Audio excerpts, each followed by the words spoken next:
Good afternoon, Westchester. It's 12 noon on Wednesday, and that means it's time to talk with me, Jen Graziano. I'm a licensed funeral director who oversees my family's funeral homes, Cox and Graziano of both Mamaroneck and Greenwich, and the Zion Memorial Chapel of Westchester. Every Wednesday, I come to you discussing important topics and sensitive matters that all of us need to pause and reflect upon at some point, and through this show, I hope to provide a platform to do so.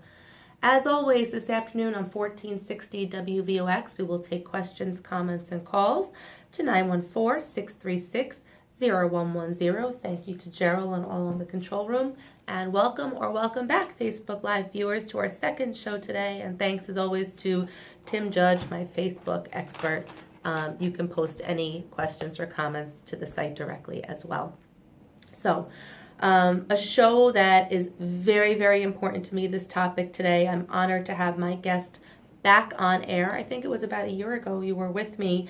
It's your third time on the air. I was thinking about that this morning. Carrie Rubinstein of Thru My Eyes. This is an organization that 30 minutes really is not going to do it justice, because what you are doing through this organization, what you are helping people give and leave behind, it's immeasurable. It's priceless. But introduce yourself, please, to our viewers and listeners, and tell us a little bit about Thru My Eyes. I am Carrie Rubinstein, and about 7 years ago, I co-founded Thru My Eyes because there was a woman that I was mentoring at our local gym at the Equinox. And I saw her crying one day, and I said, Dee Dee, what's going on? And she said, Carrie, the doctor said there's nothing left for me to do. And all I want to do is make a video for my 8-year-old daughter. And it was then that I realized I raised a lot of money for breast cancer research, but I wasn't doing anything for her. So how do I help the people that it might be too late for in terms of time is running out? And that's how we came up with Thru My Eyes.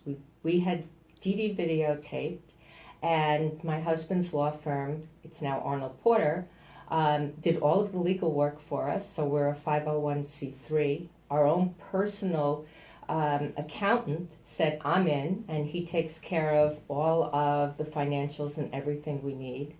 And then I found this incredible videographer, no offense to you, Robert Allen, who has been there by my side the entire time. I will tell you that in the 6 years, we are now a nationwide organization.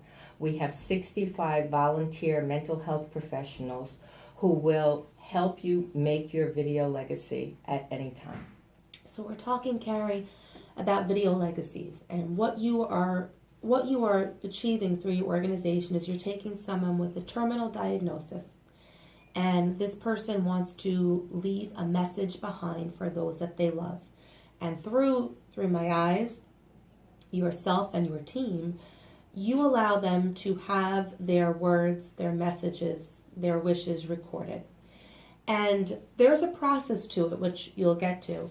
But from my perspective, having really being surrounded by death my whole life, arguably speaking, I know one of the comforts that people long for is to hear a voice.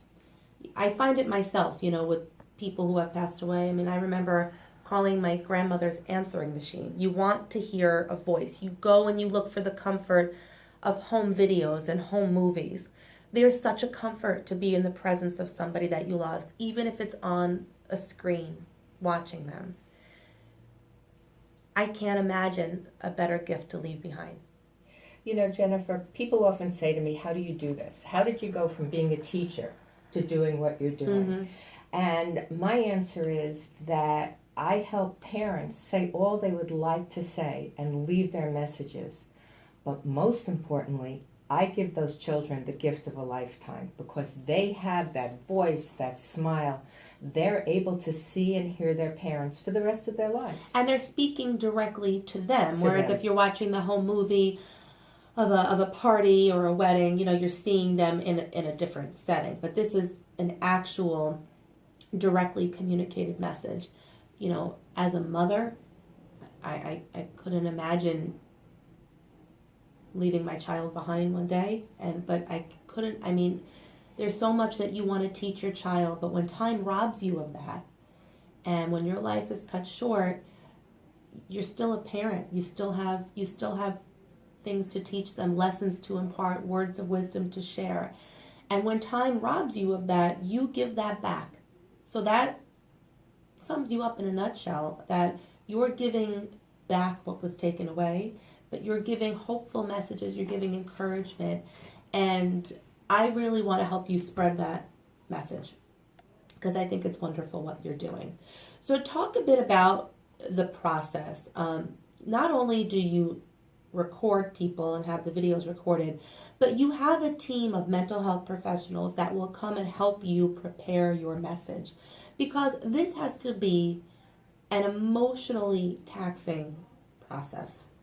How do you get yourself in front of a camera knowing that you're recording final messages? You recognize the need for some assistance along the way. So talk about the role that the mental health professionals play in Thru My Eyes. I've helped make several, even though I am not a trained mental health professional. No, but you're a friend. But so that's a great what thing. I hear from so many people is, I've tried to do this, I've sat in front of my phone, I just don't know where to start. And so I got several of those people together. I got several professionals together, and we formed a script. And what we do basically is we take you from your earliest childhood memories, and then we take you forward to high school, if you've graduated college, whatever it is, to choosing a career, to meeting your significant other, and to holding that child for the first time. I don't need another question after that, because any parent who goes in front of a camera and starts to talk about their children, they can just talk and talk and talk. And so it's easy. And it opens them up. And the other thing is that they don't come before a camera without talking to us, without filling out some forms so we know who they are. Okay. And also, so there's some intake, there's some there information. is an intake form, and it's really important that I don't ask a question where I say, well, how was your daughter today? I need to give that child a name. Right. This needs to be personal. Right. And we personalize this as much, or actually it's just as much as the person would like. So how long is often a recording? I mean, is it just uninterrupted footage, or is it a series of messages that they want delivered at certain times, or is there no right or wrong prescribed way? It could be whatever the person wants. There's no right or wrong, but what we find is people would like to make the entire video, and sometimes it's an hour, sometimes it's an hour and a half. I've seen them as long as 3 hours. Okay.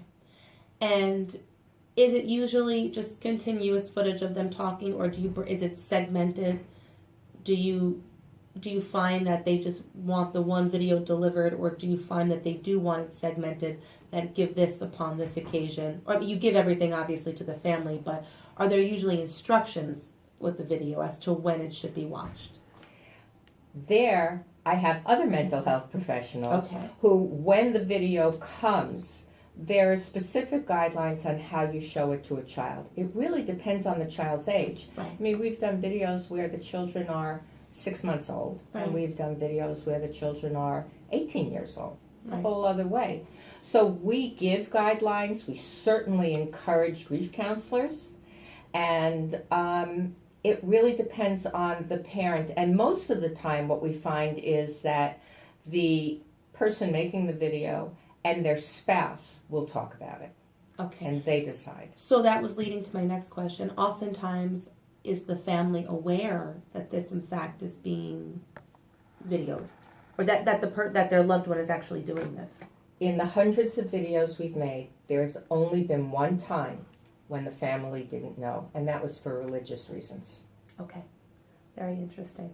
So, talk about how the organization has evolved from its inception, even simply in terms of the amount of videos that you're now doing, or have you seen the overall message of the videos changing? Have you seen people in recent times looking to incorporate more or touching on subjects that perhaps weren't touched upon before? How have these productions evolved? You know, when we first started, we had this list of questions that we asked, and I remember I was sitting there one day, and the father that we were doing had ALS. Okay. And it was right after my son and his wife had gotten married. And on that day, she cried because her mom was gone.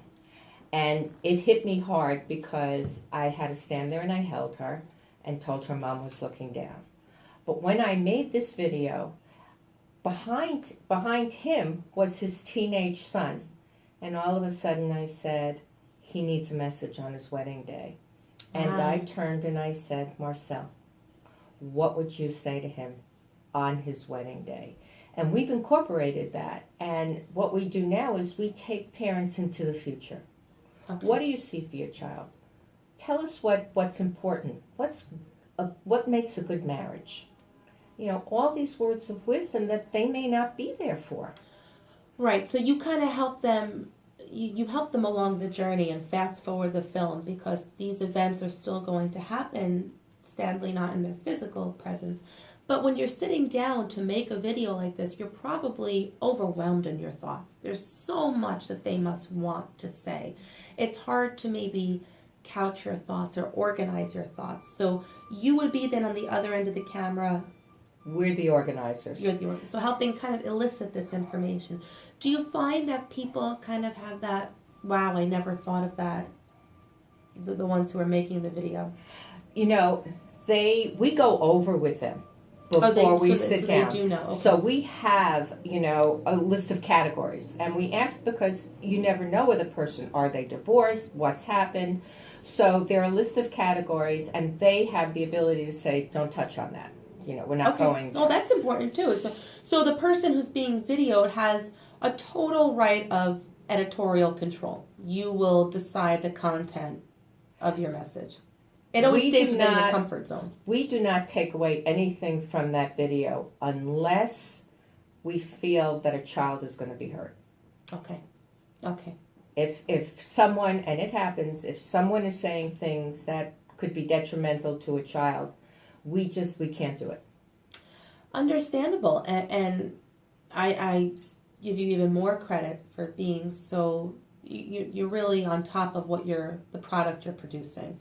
You really have good intentions, and it's supposed to be an inspiring, uplifting video with all positives. So, you know, I can understand the need for some editorial control on that. But I'd also like to say, in the hundreds we've done, that too has only happened one time. I'm sure. No, I'm sure it's definitely not the norm. Yeah. But, you know, anger does come out, especially at that time. I can imagine, you know, as your life is ending, maybe unresolved issues would manifest through a video. So I give you credit for being watchful of it, but again, 1 out of 100 is not right. bad at all. Carrie, how is your message getting out? How are people realizing that this is available to them? Are you dealing with hospice agencies? Are you dealing with how are you spreading the word? I know about you. I often encourage people to donate to this cause when they're looking for a memorial contribution charity. But how else do people know about you? We actually have a Facebook page. Okay. And we have a website. And what happens is either the client themselves does the Google search and finds us, or loved ones find us, or in a lot of cases, these people are in online support groups. And if someone's made a video already, they're spreading the word through their online support group. So I often hear, you know, because I always ask the question, how did you hear about us? And it a lot of the times it's from my online support group. Wow. So word of mouth really, it's really travels. Word of mouth. How many videos are you able to? Do you know the number of how many you've made? And you say 6 years you've been. Hundreds. At 100, we've made, I'd say, 300-400 videos now. And obviously, I mean, you started here 6 years ago, or you became a national organization 6 years ago? No, we started in 2011. Okay. Actually, when I recently looked at our papers, it said 2010 on it in terms of the incorporation. So you're around about 7-8 years. What are the mental health professionals that you work closest with?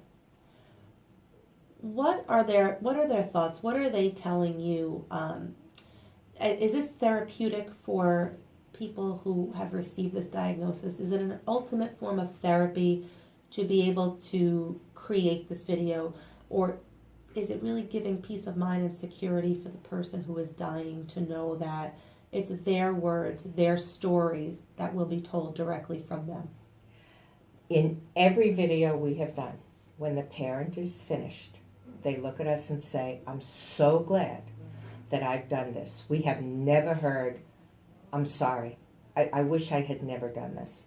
So every single parent that we have ever done is so happy to have this in their back pocket. But Jennifer, I want you to remember something. What I always tell people who come to us is, working with us doesn't mean you've given up your fight against your disease. Working with us means that we're your insurance policy. Absolutely. That alone offers so much hope.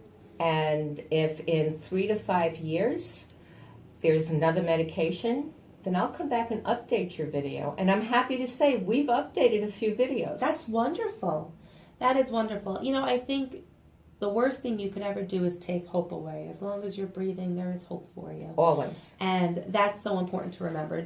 I even say when people are reluctant to pre-plan a funeral, I say there's no time stamp to anyone's life. All you're doing is ensuring that you have a plan, you've communicated your thoughts, you've communicated your wishes, you yourself. So you're not relying on someone else to speak for you. And that's exactly what you're doing. So I would encourage anyone watching or listening not to be afraid. It doesn't mean the end. It just means that you are guaranteeing that you have left something for those that you love. Are there separate videos, Carrie? Do people make one video for a spouse, one video for a child, or one video for a son, one for a daughter? Do you find that it's one video, or are there often separate ones given to separate people?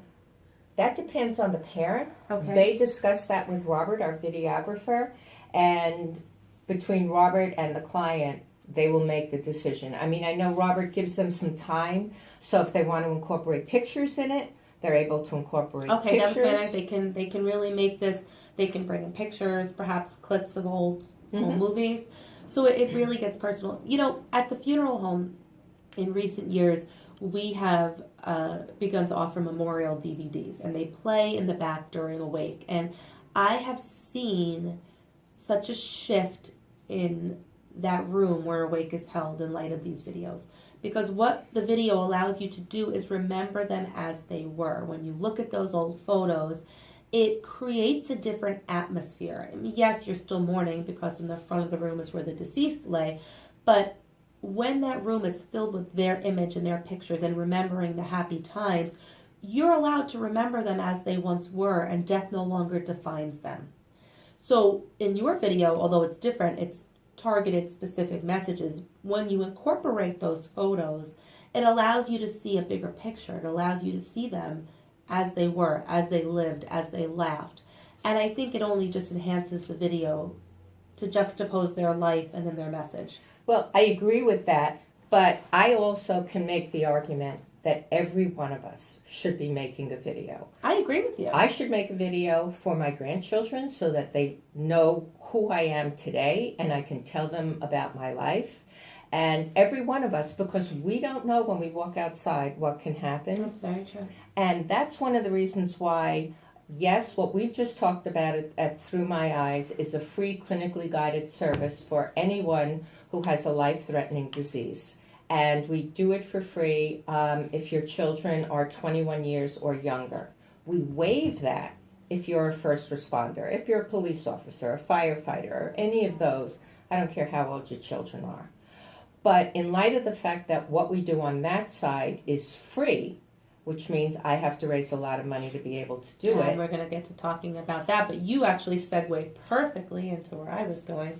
Tell us about the new side of Thru My Eyes. The new side of Thru My Eyes is what I just said. We all should be making a video to leave for our children, our grandchildren, our great-grandchildren. Yes. Because there are going to be people who they'll hear our names, but they'll never know. And just a flat picture, that doesn't tell them who we are. And so we have started another side, which is a for-profit side, and every one of the videos that gets made helps us make another video on the other side of this organization. And so we have packages. We have a silver package, a gold package, and then we have a really custom-made package for anyone who wants to take it further.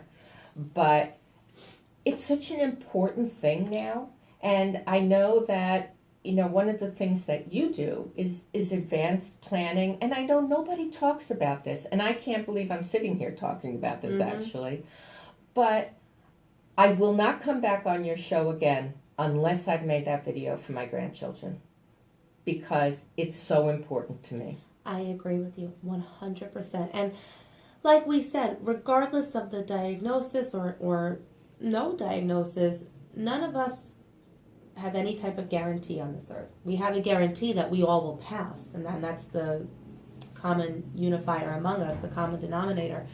But there's so much, you know, I have one daughter and I'm a single mother. So for me to her, I feel like I constantly want to codify her memories. I always make albums and I explain everything, and I do yearly videos every year on her birthday, and I save them in a safe place.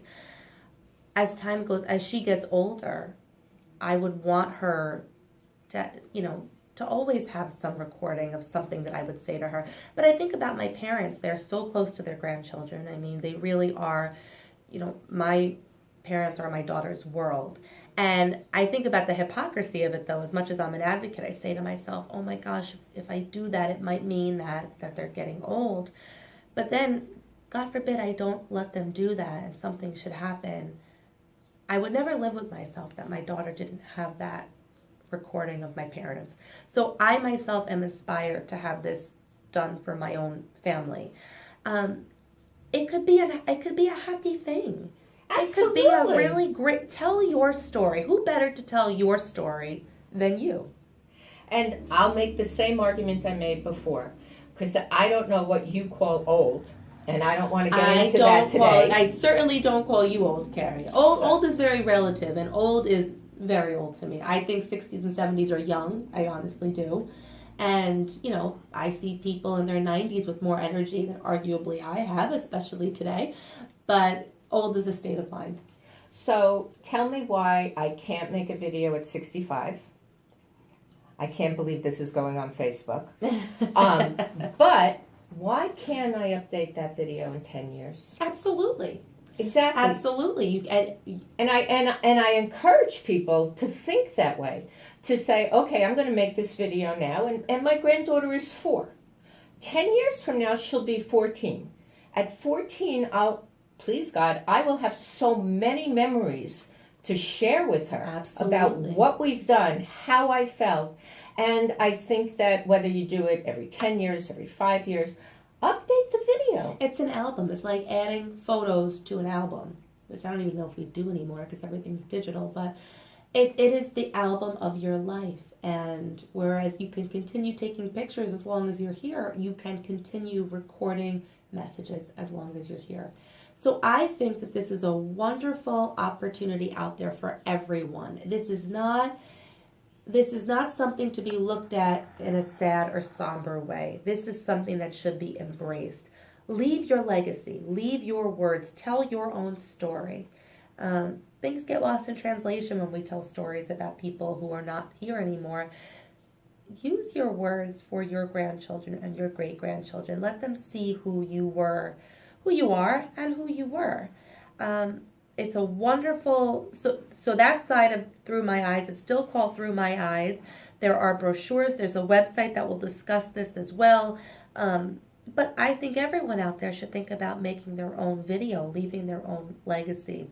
Tell us a bit about your fundraising efforts, though, getting back to the other side, the free clinical videos that you offer. You have a very big event coming up on May 7th. It's an annual event. You do this every year. Tell everyone what it is. We're going, because it's a very heavy topic, we felt that we really needed a night of comedy.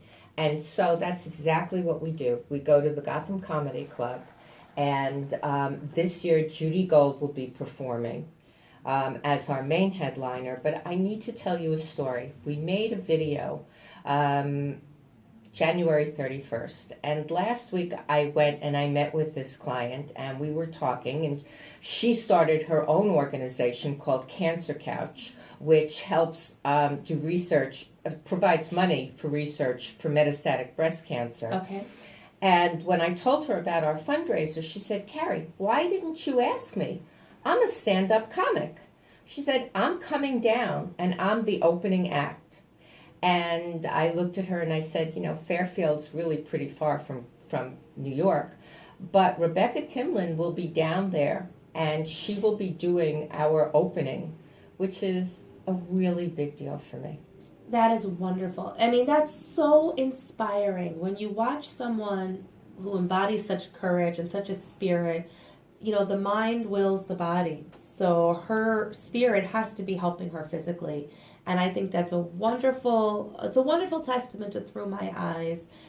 It's going to make Rebecca feel wonderful. It's going to make you feel wonderful. This is a great event. I'm going to try to get there myself, but it's at the Gotham Comedy Club.